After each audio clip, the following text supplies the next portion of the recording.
अब ये आश्रम वाले क्या कर रहे हैं, एक उत्तर प्रदेश के कानपुर से रामचंद्र यादव नाम का एक भगत है और वर्तमान में उसका मानसिक संतुलन पूरी तरह से बिगड़ चुका है। बहुत समय पहले वो साध संगति में जुड़ा हुआ था, तकरीबन 2020 के आसपास, लेकिन जब से उसका मानसिक संतुलन खराब हुआ, हमने उसको साध संगति से बाहर कर दिया। उसके बाद वो डामाडोल हो गया और वर्तमान में उसकी हालत ऐसी हो चुकी है, वो लोगों को मां बहन की गालियां निकालता है, लोगों को मां बहन की गालियां निकालता रहता है सोशल मीडिया पर। उस रामचंद्र का मुझ पवन दास से या साध संगति से जुड़े हुए किसी भी भगत भाई बहन से सन 2020 के बाद से किसी प्रकार का कोई संबंध नहीं है, कोई रिश्ता नहीं है, कोई बातचीत नहीं है। 2020 के बाद से हमारी उससे कभी बात भी नहीं हुई होगी।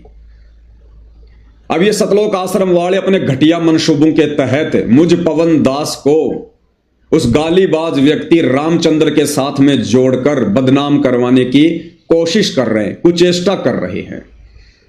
उसने हरियाणा के एक एमएलए जिनका नाम है कुलदीप वत्स, एमएलए हैं, कांग्रेस से हैं,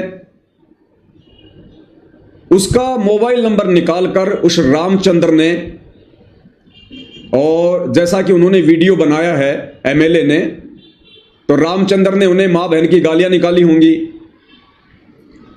तो आज 15 जनवरी 2026 को एमएलए कुलदीप वत्स अपने कुछ साथियों के साथ में लाइव आया, साथ में सतलोक आश्रम मैनेजमेंट हरियाणा वाले भी वहां पर बैठे हुए हैं।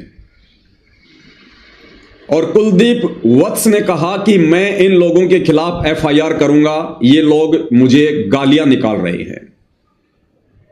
अब भाइयों और बहनों, सारी सच्चाई से परिचित होने के बावजूद सतलोक आश्रम कमेटी के लोग, विशेषकर एक झज्जर का रहने वाला भगत है जयवीर, जो करोथा आश्रम को संभालता है वर्तमान में, वो अपनी टीम के साथ वहां पर बैठा हुआ है, अपनी टीम के साथ में वो वहां पर बैठा हुआ है और एमएलए का सपोर्ट कर रहा है और कह रहा कि आप इनके ऊपर एफआईआर करो, आप इनके ऊपर मुकदमा करो, इन लोगों की पूरी टीम है, इनकी पूरी गैंग है, ये लोग संत रामपाल जी के ऊपर तो कुछ नहीं बोलते, संत रामपाल जी को तो ये लोग कोई गालियां नहीं देते, लेकिन संत रामपाल जी का जो परिवार है, सतलोक आश्रम कमेटी है, उसको भला बुरा कहते हैं।